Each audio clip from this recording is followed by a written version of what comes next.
정부가 박정희 정권의 대표적 간첩 조작 사건인 인민혁명당 사건 피해자를 상대로 국가배상금 반환을 청구하면서 물렸던 막대한 이자를 포기하기로 했습니다.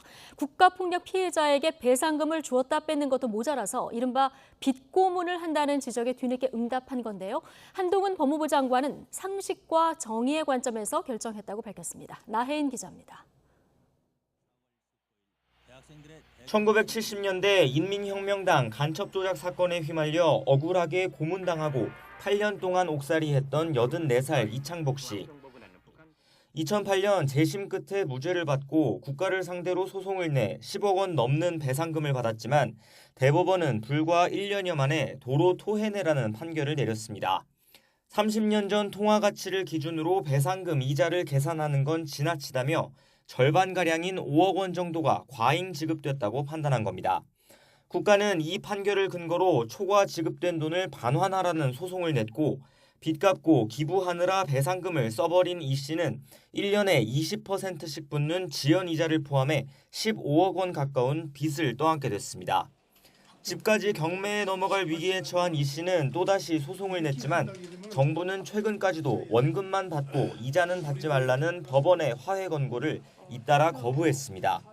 소송 제기 3년 만에 국가가 피해자를 상대로 빚고문을 한다는 비판이 잇따르고 나서야 태도를 바꿨습니다.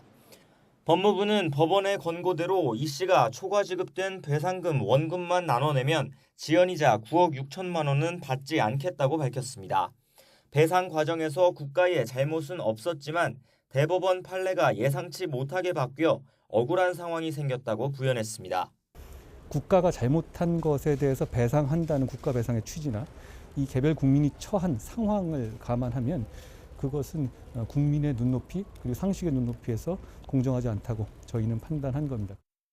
이 씨와 소송을 벌여온 국가정보원 역시 과거 정부가 해결하지 못한 사안을 전향적으로 검토해 화해 권고안 수용 입장을 냈다고 강조했습니다.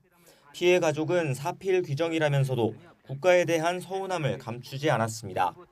부모님들의 고통이라는 게 이루 말할 수도 없었는데요. 일단 그런 부분들이 해결이 된 것에 대해서 이제 저 환영하는 바이고요. 근본적으로는 이 민주화 유공자 대상으로 배상금을 줬다 빼앗는 이 잘못된 판결이 근본적으로 좀 해결됐으면 하는 바람이 있습니다. 이번 결정으로 이 씨 소송은 판결 없이 법원이 권고한 대로 마무리될 예정입니다. 이 씨처럼 배상금을 반환하게 된 인혁당 피해자는 70여 명이고 이 가운데 절반가량은 반환금을 아직 갚지 못했는데 비슷한 소송도 잇따를 것으로 보입니다. YTN 나힌입니다.